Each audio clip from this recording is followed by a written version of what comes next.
Beautiful Bangkok, the big mango. Beneath the smiling veneer of the world's most visited city lies a deep, dark underbelly that is experienced by its citizens on a daily basis. Psychosis, drugs, and murder are all part of the norm outside of the glitzy tourist facade. Come visit the seedy Bangkok apartment complex, colloquially known as BAAN NGUU, or in English, the Snake House, a place where everyone has a dark secret and everyone gets what they deserve. If you enjoyed this short story, please like and subscribe to see more Bangkok-themed horror content. Nose Job, A's Story, The Bar Girl Who Met the Wrong Customer. Written and narrated by Paul Beauheart. A just finished her shift dancing at Nasty's Go-Go Bar and was en route to the airport. The towering skyscrapers of late-night Bangkok flew past her in the taxi, but she hardly noticed as she played with her phone. "Going to meet your boyfriend at the airport?" the taxi driver asked. "Mind your own business and drive," she mumbled. A had only made a lousy 800 baht that night from just a few lady drinks and some very cheap tippers. It was hard competing with these younger, prettier girls who got all the attention from the customers. Some of these 19-year-old girls had just wandered into Bangkok from their country villages and didn't know anything about anything.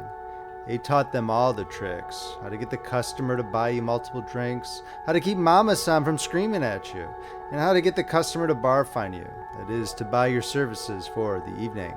But were any of these dumb buffaloes grateful for A's wisdom? No. A was closing in on 30 and her natural looks were starting to fade from the hard living. Her rose tattoo on her inner thigh needed a touch-up and her fake boobs were starting to go lumpy since she got the cheap ones put in years ago. About the only thing that looked pristine on her was her European-style nose. The doctor who did it was Korean, so she knew it would be looking good for a while, even if it cost a fortune. Not having the kind of money to get this sort of plastic surgery, she'd begged one of her sponsors, Fritz to be exact, to send her the money for it. He was an obese German man in his mid-50s who was a very heavy drinker and sweated quite a bit during sex. He wasn't the worst man A had ever spent time with, but he was definitely in the running. That's who A was going to see at the airport at the moment. She used to have 6 sponsors, but right now she only had 3. An Italian guy who was cheating on his wife, a British banker who was bald with bad teeth, and old Fritz. Of course, they didn't know about each other and were never in Thailand at the same time. A changed the background on her phone to a picture of her smiling and in sunglasses with Fat Fritz's arm around her. The photo was from that time they went to Phuket together, which wasn't a bad deal for A since he bought her all sorts of perfumes and designer clothes. She deserved to be remunerated for having to climb on top of Big Fritz. For this trip, he wanted to go down to Pattaya to eat seafood, steak, or some crap. A couldn't exactly remember. He seemed happiest when he was eating. Once she arrived at the airport, A headed across the mezzanine to where the international arrivals came through. At this time of night, all the flights from Europe were coming in, and the airport was chock full of working gals waiting for their sponsors. A recognized a few of them from Soy Cowboy, and she saw young Boo, who worked at Shorty's and also lived at BAAN NGUU with her. "Meeting up your boyfriend, huh? Where's he from?" A inquired. "Hi, A. He's from England or Ireland, maybe? I'm not sure which," Boo replied meekly. "Just make sure he buys you a new phone like we talked about. That piece of crap looks like it belongs in some Annie selling pork balls in Soy 139. Boo nodded politely and scurried off into the crowd. A had been in the game a while and always felt a need to show these younger girls how to take care of business. She looked at the big electronic board marked Arrivals and saw that Fritz's plane had landed from Berlin. But there was still no sign of him. Where was that fat goof? They felt a man's arm brush against her in the crowd, not in a rough, clumsy sort of fashion, but rather a soft glance. It was almost sensual. She looked up at a handsome Farang in a suit so well-fitting that he cut a silhouette in the arrival hall. "Oh, excuse me, miss," the handsome gentleman said. "It no problem," A replied in English. She's always a bit self-conscious about her foreign linguistic capabilities, but she definitely wasn't the worst. "Where you go?" "I just came from Berlin, and I'm heading to the Rich Spielman." "Wow. Even though this guy was young, he must have a lot of money. That was a fancy hotel." A checked his left wrist, and what was that? A real Rolex. "Let me get you water," A said as she boldly grabbed him by the hand and dragged him into the Lucky Mart. Okay, young lady." A looked at herself in the faint reflection of the refrigerator unit at the tiny Lucky Mart that sat inside the airport. Even though she couldn't make herself out 100%, she could tell that she really didn't put in much effort to look good for Fritz's arrival. She quickly pulled some lipstick out of her purse to make her lips appear a bit bigger. She quickly gave a sideways glance to note her lovely nose. You couldn't even see the scars anymore. "Here you go, handsome man," A said as she handed over the overpriced bottle of water. "Say, I'm going into Bangkok City, maybe for drinks, maybe to disco. Would you like to join?" "Sure, I can go," A said without hesitation. "But no get car here at arrival. I'll scam her, you know."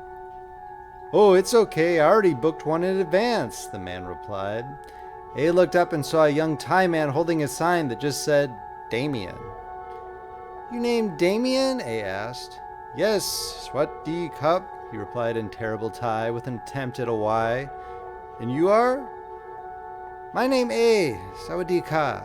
They both headed outside, and the humid Bangkok evening washed over them like a blast furnace. A quickly texted Fritz while Damien wasn't looking. "Sorry, honey, Mom gets sick in village. I not be at airport." The black town car dropped Damien and A off at Honey's on Sukhumvit Soy 11, a popular hip-hop club where A had spent many a drunken evening. It was getting late and the police would probably shut down the Soy soon, but there was still a massive line to get into the club. A looked at all the working girls with their johns trying to get that bottle service so they could post it on their Instagram. "I'm not sure we get table," A said as they stepped onto the curb. "Oh, don't worry, my darling. I phoned ahead," Damien replied, walking up to a huge bouncer with no neck. He whispered something in the ogre's ear and handed him a 500 baht note. "Right this way, Mr. Damien," the bouncer said in pretty good English. Damn, they always did a bag search at the hip-hop club, and A realized she had her other phone she used to talk to her family in there. A knew that Farang's always got snippy about girls having multiple phones, so she started to get a bit nervous. Luckily, the security just flagged them right through. Who was this guy? Why don't the rules apply to him? They were immediately escorted to the back corner of the club with a lush pink couch and a 750 milliliter bottle of Johnny Walker Black cooling on ice. Most of A's dates that took her to Honey's made her stand up against the rail of the bar ordering crummy bottles of San Miguel. This was living large. "Please, have a seat," Damien said, motioning to the couch. "Thank you, gentlemen," Ace said with a smile. They sipped on the whiskey and mixer for a while without talking much. Perhaps Damien was the shy type. A looked around and saw a number of girls gyrating against their dates on the dance floor. Some of them looked enviously at her in the VIP section. This made A feel happy because she had paid her dues and deserved this. "So, can I ask you a question?" Damien asked.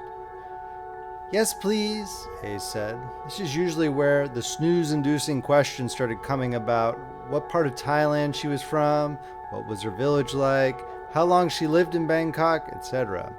She usually changed her story slightly for every guy she went out with, so that they wouldn't all realize they were seeing the same girl. "Would you like to see my hotel room?" Okay, A responded. She really appreciated the straightforwardness.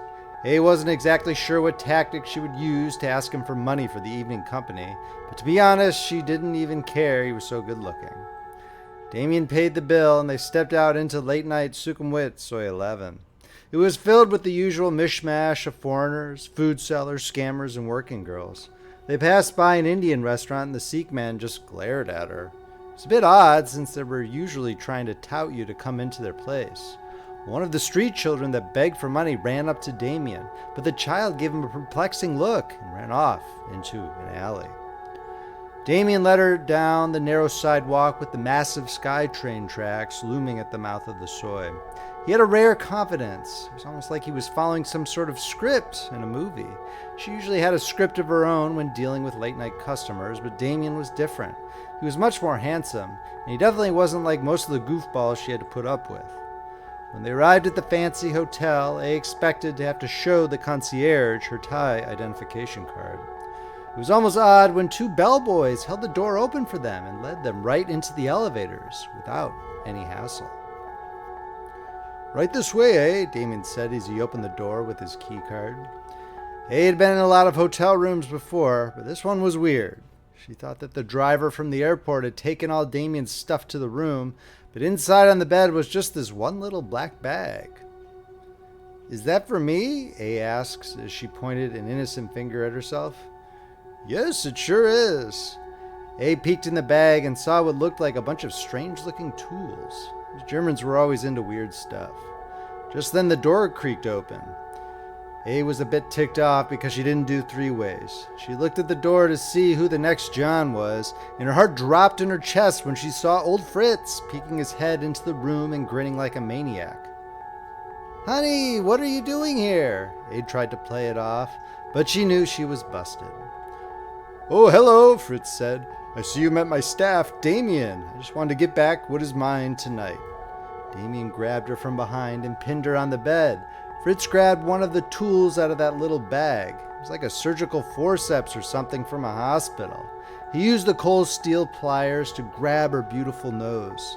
Then came the knife, and she felt the warm blood gush over her face.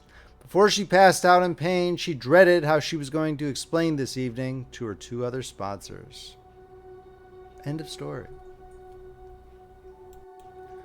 Thanks so much for listening to the BAAN NGUU BANGKOK Tales, a Friendly Frog Press original publication. If you thought the story was good or you thought it was terrible, please drop a comment below. Don't forget to like and subscribe, and you can check the video description or friendlyfrogpress.com for purchasing options once the anthology becomes available in ebook, paperback, and audiobook. I'm Paul Beauheart, signing off.